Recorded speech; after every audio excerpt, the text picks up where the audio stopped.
موجودہ صورتحال میں ایک سوال تقریباً ہر مسلمان کا ہے، ہر پاکستانی کا ہے کہ جی ہم کس سیاستدان کو فالو کریں، کس سیاستدان کے پیچھے چلیں، اور کون سا ایسا سیاستدان ہے کہ ہمیں اس کی بات کو ماننا چاہیے یا اس کے ساتھ ہمیں چلنا چاہیے، اور باقیوں کے ساتھ ہمیں کیوں نہیں چلنا چاہیے۔ عموماً اس وقت پاکستان میں ایک سیاسی ہیجان ہے، سیاسی خلفشار ہے اور عجیب سی فضا بنی ہوئی ہے۔ تو تقریباً اکثر ذہنوں میں، خصوصاً جو سنجیدہ لوگ ہیں، بڑی عمر کے لوگ ہیں یا علم و عمل کی دنیا سے تعلق رکھتے ہیں، وہ یہ سوچنے پر اور یہ پوچھنے پر اور یہ پڑھنے پر مجبور ہوتے ہیں کہ آیا ہم کون سا ایسا سیاستدان ہے کہ ہم اس کو فالو کریں، اس کے پیچھے چلیں۔ دیکھیں، پہلی چیز تو یہ ہے کہ جو موجودہ طرز حکمرانی ہے پاکستان میں، جو جمہوری نظام حکمرانی ہے پاکستان میں اس وقت، یہ کوئی اسلامی یا آئیڈیل طرز حکمرانی نہیں ہے۔ نہ تو آپ اس کو کہہ سکتے ہیں کہ یہ اسلامی حکمرانی، یا نہ تو آپ کہہ سکتے ہیں کہ اسلامی جمہوریہ پاکستان میں رائج اس وقت جو نظام حکومت ہے یا نظام سیاست ہے، یہ کوئی اسلامی نظام ایسا نہیں ہے۔ یہ مفادات کی بنیاد پر ہے، ایک طریقہ کار ہے، اس سے سیاست کی جاتی ہے اور حکومت کی جاتی ہے، حکومتیں بنائی جاتی ہیں، توڑی جاتی ہیں اور لوگ حکومت کرتے ہیں۔ بہت سارا اس کے اوپر تبصرہ ہوتا ہے، بہت سارے لوگ اس کے اوپر اپنی اپنی رائے دیتے ہیں، بہت ساری چیزوں کے ساتھ اس کو جوڑتے ہیں، جمہوریت کو بہت ساری چیزوں کے ساتھ جوڑتے ہیں۔ یہ ایک الگ بحث ہے کہ جمہوریت کیا ہے اور سرمایہ دارانہ نظام کیا ہے، یہ ساری چیزیں ایک الگ ڈیبیٹ ہیں، الگ بحث ہے۔ ہم جس موجودہ سیٹ اپ میں رہتے ہیں، موجودہ جو نظام ہم جس میں رہتے ہیں، اس میں سے کون سا مجبوری ہے؟ جو موجودہ جو نظام ہے یہ ہماری ایک مجبوری ہے، ہم اس میں جو رہتے ہیں۔ اب سوال یہ ہے کہ کس آدمی کو یا کون سا ایسا سیاستدان ہے کہ اس کو ہم فالو کر کے زندگی بسر کر سکتے ہیں، یا اس کے پیچھے چلیں تو ہمارے ملک کی آسانیاں ہوں گی، ہمارے ملک کے لیے ترقی ہوگی، ہمارا ملک ترقی کرے گا، آگے جائے گا۔ وہ کون سا لیڈر ہے، وہ کون سا سیاستدان ہے، کس کو ہم لے کے فالو کریں، کس کو لے کر چلیں، کس کے پیچھے ہم کس کی بات کو مانیں۔ دیکھیں، جتنی بھی سیاسی پارٹیاں ہیں نا پاکستان میں، وہ ساری کی ساری اپنے مفادات کے لیے کام کرتی ہیں، اور پاکستان ایسا واحد ملک ہے جس کی عوام سیاستدانوں کو پالتی ہے۔ ملک پاکستان یہ ایک حقیقت ہے، اسے جھٹلا نہیں سکتے ہم۔ یہ اس کے اوپر ایک شرعی نقطہ نگاہ سے نظر ڈالنے سے پہلے ہم حقائق پر نظر ڈال لیتے ہیں کہ آیا ہے ہمارے ملک کا نظام کیا ہے۔ تو ہمارے ملک میں جو سیاستدان ہیں، ان کو پاکستانی عوام نے پال رکھا ہے، یہ پلتے ہیں پاکستانی عوام کی پیسوں پر۔ ہمارے جو بیوروکریٹ ہیں، ان کو بھی پاکستانی عوام نے، ہماری عوام نے پال رکھا ہے۔ ایک مزدور مزدوری کرتا ہے، ایک تاجر تجارت کرتا ہے، اس سے پلنے والے جو لوگ ہیں وہ بیوروکریٹ ہیں اور وہ پاکستانی سیاستدان ہیں۔ ان کے بجلی کے بل فری ہیں، ان کی گاڑیاں فری ہیں، ان کے ٹکٹ فری ہیں، جہاز فری ہیں، تنخواہیں ان کی اتنی ہیں کہ آدمی کے ہوش خطا ہو جاتے ہیں۔ یہ سارا کہاں سے ہو رہا ہے؟ یہ ہمارے پیسے سے ہو رہا ہے، یہ آپ کے پیسے سے ہو رہا ہے۔ آپ جب ایک لقمہ نوالا کھاتے ہیں تو اس کے بھی کئی دفعہ ٹیکس دے کر کھاتے ہیں، حتیٰ کہ پاکستانی واش روم جاتے ہیں تو واش روم میں جانے کا بھی ٹیکس دیتے ہیں۔ وہاں جو لائٹ چلتی ہے یا پانی چلتا ہے اس کا بھی آلریڈی ٹیکس پے کیا ہوتا ہے ہم نے۔ اسی ٹیکس کے پیسے سے یہ جو لوگ سیاستدان ہیں، جنہیں لیڈر کہتے ہیں ہم، یہ اس پیسے سے پلتے ہیں، ٹھیک ہے۔ اور بدقسمتی پاکستان کی یہ ہے کہ یہ دنیا کے ناکارہ ترین لوگ ہوتے ہیں، جو ہمارے معاشرے کے سب سے ناکارہ لوگ ہیں، یا جنہیں معاشرے میں ہم بدماش، کرپٹ اور اس طرح کے جو لوگ ہیں وہ ہمارے سیاستدان ہیں۔ اس کی وجہ یہ ہے کہ ہماری جو سیاست شروع ہوتی ہے وہ بازار سے شروع ہوتی ہے۔ بازار میں سب سے پہلے کیا ہوتا ہے کہ بازار میں ریفرینڈم ہوتے ہیں، وہاں پر الیکشن ہوتے ہیں، جی یہ فلاں بازار میں اور فلاں جگہ پہ آج الیکشن ہو رہے ہیں، اور وہاں یونین کا فلانا صدر ہے، وہاں صدر کون چنا جاتا ہے؟ کون وہ صدر ہوتا ہے؟ وہ صدر وہ ہوتا ہے جو اس بازار کا سب سے پاور ترین آدمی ہوتا ہے۔ اور پاور والا کون سمجھا جاتا ہے؟ جس کے پاس پیسہ ہو، جس کے پاس گنڈے ہوں، جس کا تھانے میں اثر رسوخ اچھا ہو، وہ صدر بنتا ہے، وہی لیڈر بنتا ہے، وہی آگے آتا ہے، وہی آگے آ کر کونسلر بنے گا آپ کا، وہی MNA بنے گا، وہی MPA بنے گا، اور وہی آپ کی حکومت میں آئے گا، اور وہی جا کر کے آپ کا نظام چلائے گا۔ ایسا ہرگز نہیں ہے کہ ہمارے ہاں کوئی آئیڈیل شخصیت ہو یا آئیڈیل کوئی معیار ہو کہ جس معیار کی بنیاد پر ہم کہہ سکیں کہ فلاں آدمی سیاست میں آئے گا اور سیاست میں آنے کے بعد وہ ہمارا لیڈر بن کر کے چلے گا، یا ہمارے معاشرے کے لیے یا ہماری سوسائٹی کے لیے وہ بہتری سوچے گا۔ ایسا نہیں ہے۔ ہمارے ہاں ہر آدمی، پاکستان میں اکثر ایسا ہے، اکثر جگہوں پہ ایسا ہے کہ ہوتا ہی ہے کہ ہم سوچتے ہیں کہ یار کل ہمارے تھانے میں کچہری میں یہ ان لوگوں کے پاس پیسہ ہے، ہم ان کے ساتھ ٹکر نہیں لے سکتے، ہمارے تھانے کچہریوں میں چلو کسی جگہ یہ کام آئیں گے، یا کچھ کیا ہے جی ہم فلاں پارٹی بھی پیسے والی ہے، فلاں بھی پیسے والی ہے، وہ کھڑا ہو کے چلو اس کی سپورٹ میں ہم بھی کھڑے۔ اس کے علاوہ باقی کوئی معیار نہیں ہے۔ پھر یہ لوگ آگے جا کر کے جب لیڈر بنتے ہیں اور جب سیاستدان بنتے ہیں، ان میں سے اکثر وہ ہیں جو کریکٹر لیس ہیں۔ اور ایک سبق پڑھایا گیا ہماری عوام کو، ہماری قوم کو، ہمیں ایک سبق پڑھایا گیا کہ کسی کی ذاتیات پہ بحث نہیں کر سکتے، کسی کی ذاتیات پر آپ بحث نہیں کر سکتے۔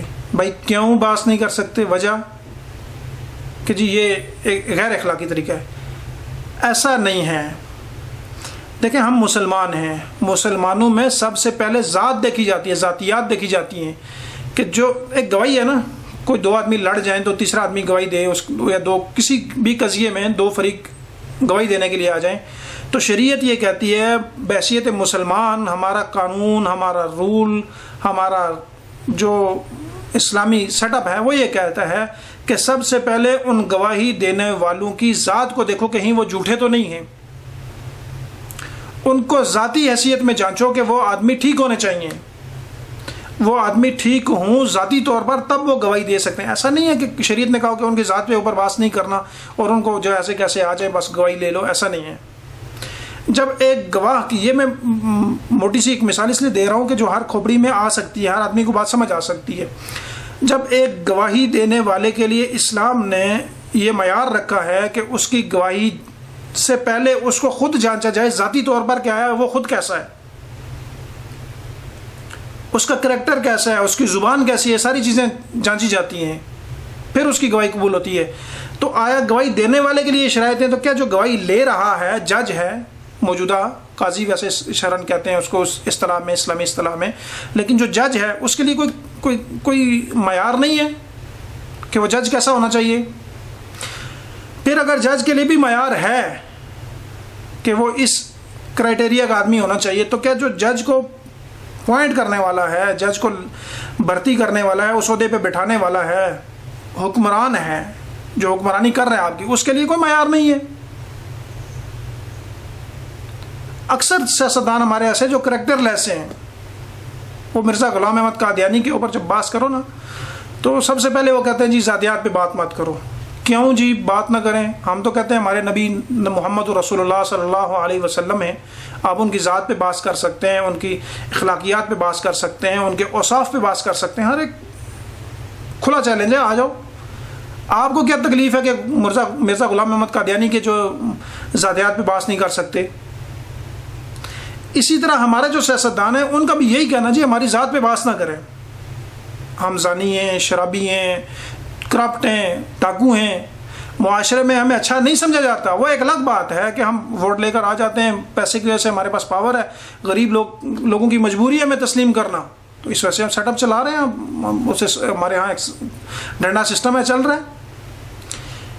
تو لہٰذا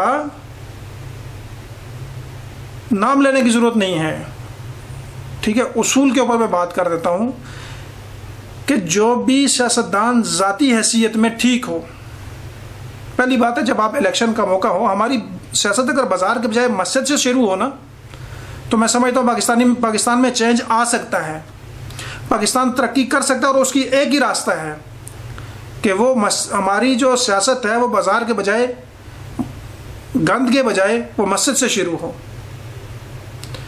پاکستان بننے کے بعد سے لے کر آج تک پاکستان کے اوپر جتنے بھی مشکل حالات آئے، موجودہ سیلاب سمیت، چاہے وہ فوجی محاذ ہو، چاہے وہ کوئی زلزلے کا معاملہ ہو، وہ سیلابی صورتحال ہو، وہ کوئی وبا کی صورت ہو، پاکستان پر کوئی بھی مشکل وقت آیا ہے، آپ کو مسجد والے لوگ صف اول میں نظر آئیں گے، آپ کو فوج کے ساتھ مل کر محاذ اول کے اوپر لڑنے والے لوگ وہ مسجد والے لوگ نظر آئیں گے،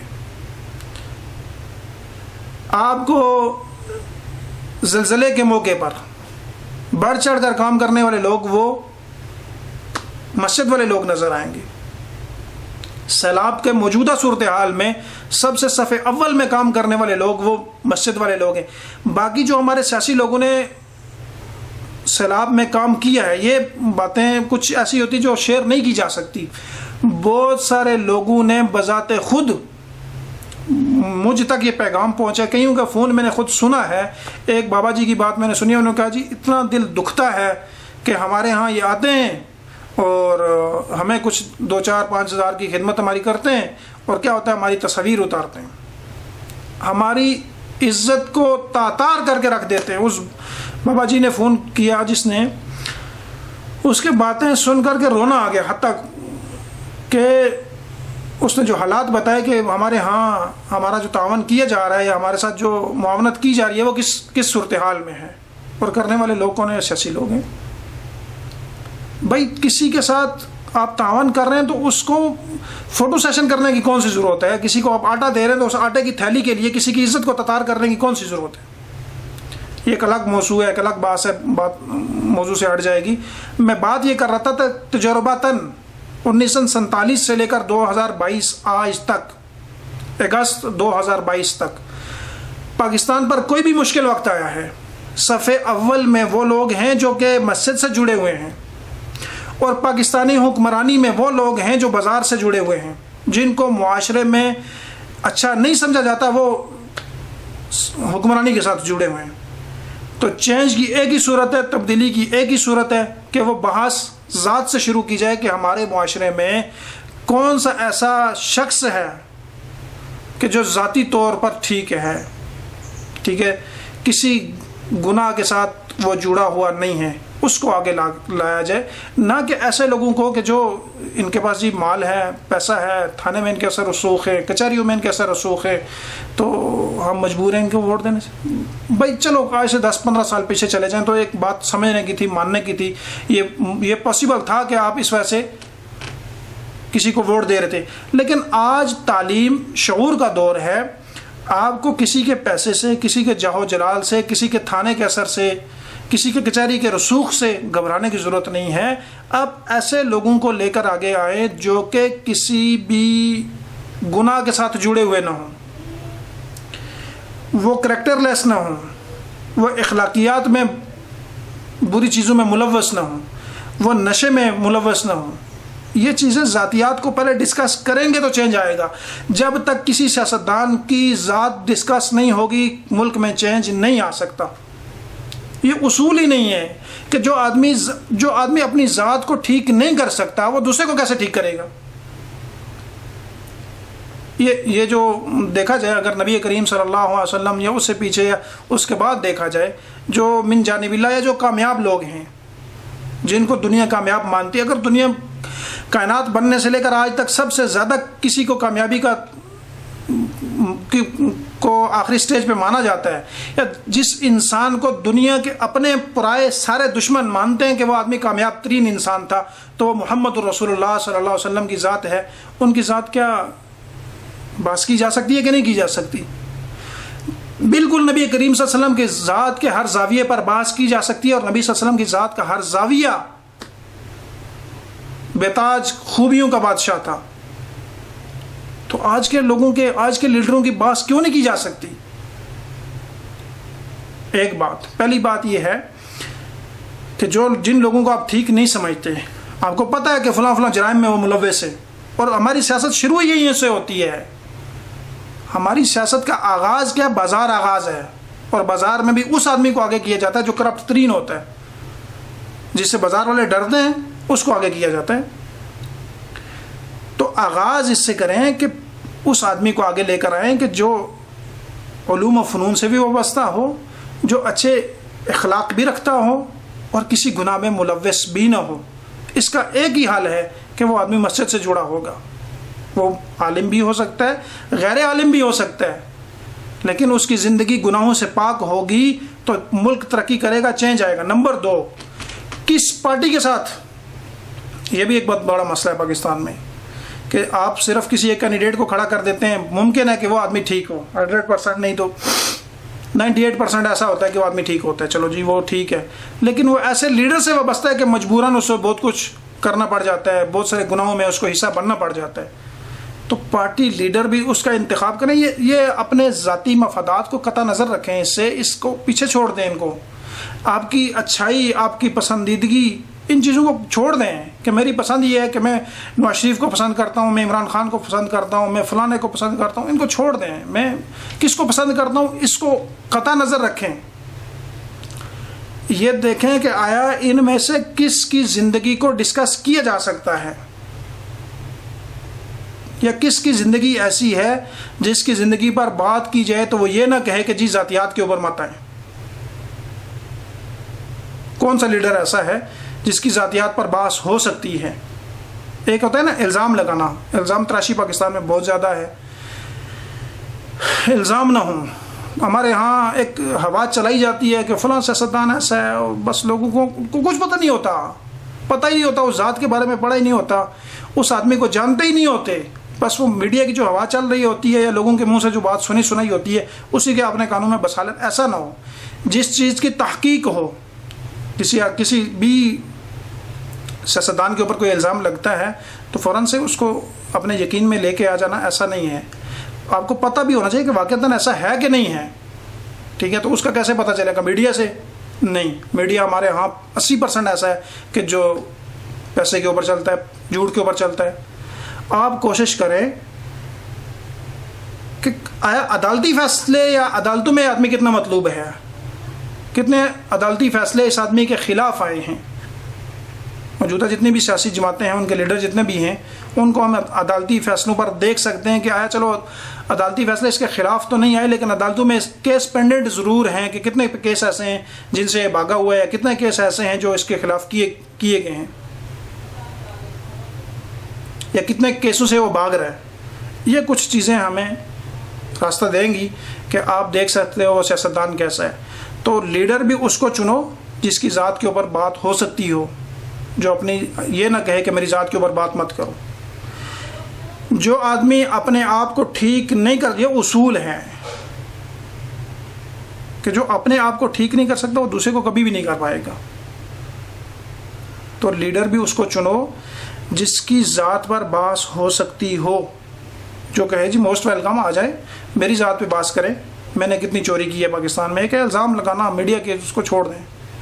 میرے خلاف آپ نے کتنی زمینیں نکال کے رکھی ہیں. بہت سارے سیاستدان یہاں ایسے ہیں کہ کہا جاتا ہے جی اس لیڈر کے پاس اتنی زمینیں، جب اس کے پاس ملا جائے یا اس کو پوچھا جائے جی ہاں کہاں ہیں زمینیں، تو کہتا ہے یار میرے تو قابو میں بھی نہیں ہے ایسی زمینیں، یا ایسا پیسہ تو میرے قابو میں بھی نہیں ہے.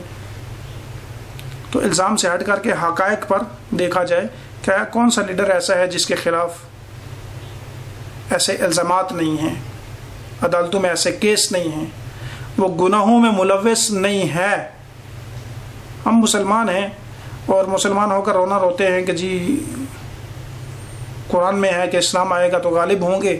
ہم تو مغلوب ہوتے جا رہے ہیں. باطل غالب ہونے کا تذکرہ ہے قرآن میں، اور اسلام کے غالب ہونے کا تذکرہ ہے، اور باطل کے مغلوب ہونے کا تذکرہ ہے. جبکہ باطل غالب ہوتا جا رہا ہے، ہم مغلوب ہوتے جا رہے ہیں. مفسرین نے اس کا جواب لکھا ہے کہ جو مسلمانوں کے کرنے کے کام تھے عملاً وہ غیر مسلموں نے اپنا لیے، اور غیر مسلموں کے جو کام تھے وہ مسلمانوں نے اپنا لیے. تو لازمی بات ہے کہ جب ہم برائے نام مسلمان ہوں گے، عملاً یہود و ہنود کے ساتھ ملیں گے، تو کیسے غالب آئیں گے ہم؟ تو دیکھو لیڈر اسے چنو کہ جو آدمی گناہوں میں مبتلا نہ ہو. وہ عالم ہے غیر عالم ہے اس کی کوئی بات نہیں ہے. ٹھیک ہے، انسان ہونے کے لیے اور ذاتی حیثیت میں ٹھیک ہونے کے لیے عالم ہونا کوئی شرط نہیں ہے. وہ عالم ہو تب، غیر عالم ہو تب. اس کی زندگی گناہوں سے پاک ہے. ہمارے ہاں سیاستدانوں کو اگر بٹھا دیجئے، اسلامی جمہوریہ پاکستان کا آئین کا پہلا جو حصہ ہے اس میں ہے کہ اللہ تعالیٰ کا امر چلے گا، اور اللہ تعالیٰ حاکم الہی ہی دنیا کے اور کائنات کے بنانے والے ہیں، اور وہی اس ملک کے معبود اول ہوں گے اور وہی معبود ہوں گے، اور اسلام ہی اس ملک کا آئین اور قانون ہوگا۔ اگر اسلامی ملک کے سیاستدانوں کو بٹھا کر کے صرف اسلام کی بنیاد ہی پوچھ لی جائے نا، صرف ان کو اتنا کہہ دیا جائے یار نماز اور نماز جنازہ سنا دو، ٹی وی کے اوپر بیٹھ کے کسی بھی جگہ بیٹھ جاؤ، میڈیا کور کرے اور 2-4 لوگ مل کر کے آپ سے سنیں گے، آپ سنا دو۔ اکثر ایسے جو نہیں سنا سکیں گے۔ حکمرانوں کی بات ہو رہی ہے، اسلامی ملک کے حکمرانوں کی بات کر رہا ہوں، کہ اگر ان کو بٹھا کے پوچھ لیجیے نا کہ آپ کے ملک کا آئین یہ ہے کہ اس کی بنیاد اسلام ہوگی، آپ اسلام کی بنیادی چیزیں بتا دو، تو کئی ایسے ہیں جو نہیں بتا سکتے، کہیں کہ اکثر ایسے ہیں جو نہیں بتا سکتے، اور ہمارے ہاں نعرے، ہمارے بچے ان کے نعرے مارتے۔ آج کو دنیا میں اتنی کوئی لغویات پھیل گئی ہیں کہ چھوٹے چھوٹے بچے ہیں وہ سیاست کے پیچھے پڑے ہوئے ہیں۔ بھائی آپ اپنی تعلیم پہ توجہ دو، اپنے کھیل پہ توجہ دو، اپنے جسم کی نشو و نما پہ توجہ دو، آپ کس چکر میں پڑے ہو؟ آپ کا تو ووٹ ہی نہیں ہے، شناختی کارڈ بنے گا تو ووٹ بنے گا۔ آپ کو پہلے سے سیاست کرنے کا کیسے شوق پیدا ہو گیا؟ یہ دنیا میں لڑانے اور حکمرانی کرنے کا بہت پرانا رواج ہے۔ ہمارے بچے، ہمارے نوجوان، اکثر ایسا ہوتا ہے کہ ہمارے نوجوان کسی سیاستدان کو گالی دے رہے ہوتے ہیں، اور اس بچے کا والد اسی سیاستدان کے کسی نمائندے کے پاس گیا ہوتا ہے کہ میرے بچے کی نوکری لگوا دو جی، اور وہ اس کو وہاں ذلیل کر رہا ہوتا ہے، بچہ ادھر ذلیل ہو رہا ہوتا ہے۔ ہمارے جتنا بھی غریب طبقہ پاکستان کی اکثر آبادی جو ہے وہ متوسط طبقے کی ہے۔ اکثر لوگوں کو پاکستان کے حکمرانوں سے 1 روپے کا فائدہ نہیں ہے۔ ہاں، پاکستانی حکمرانوں کو عوام سے ہر قسم کا فائدہ حاصل ہے، یہ پلتے ہی عوام پر ہیں، ان کو عوام نے پالا ہوا ہے۔ وہ الگ بات ہے کہ یہ عوام کے اس احسان کو ماننے کے لیے تیار نہیں ہیں۔ ان کے کھانے پینے سے لے کر کے سفر کرنے تک، رہائش تک وہ عوام کے پیسوں پر ہے، اور لیکن کوئی عوامی انسان، کوئی غریب آدمی اٹھ کے ان کے پاس چلا جائے میرا فلاں کام ہے کروا دو، ممکن ہی نہیں ہے کہ وہ ہو جائے، سیدھے راستے سے جب تک تعلق نہ لڑے۔ تو لہٰذا اگر تبدیلی چاہتے ہیں تو اس تبدیلی کا واحد حل ہے کہ مسجد میں آ جاؤ۔ آپ کی سیاست جب مسجد سے متعلق ہوگی تو تبدیلی آئے گی، جب مسجد سے متعلق نہیں ہوگی تو تبدیلی نہیں آئے گی۔ نمبر 2، آپ کا لیڈر جب تک گناہوں میں مبتلا ہے اس کو لیڈر کبھی مت بناؤ، وہ کبھی بھی آپ کے لیے تبدیلی نہیں لا سکتا، اور وہ آپ کے بھی کسی مشکل وقت میں کام نہیں آئے گا۔ یہ 1947 سے 2022 تک کئی دفعہ تجربہ ہو چکا ہے، اور جو آدمی گناہوں میں مبتلا نہیں ہوگا، اللہ سے ڈرنے والا ہوگا، وہ آپ کے حقوق کے بارے میں بھی ڈرے گا، اس سے آپ کو نفع پہنچے گا۔ تو لہٰذا سیاستدان اس کو چنو، لیڈر اس کو مانو جو مسجد اور اللہ والوں سے جڑا ہو۔ اللہ تعالیٰ سے دعا ہے کہ اللہ ہمیں نیک حکمران نصیب فرمائے۔ صرف دعاؤں تک ہی ہم رکھتے ہیں بات، یا اللہ ہمیں اس کو عمل میں لانے کی بھی توفیق نصیب فرما۔ جزاکم اللہ خیر۔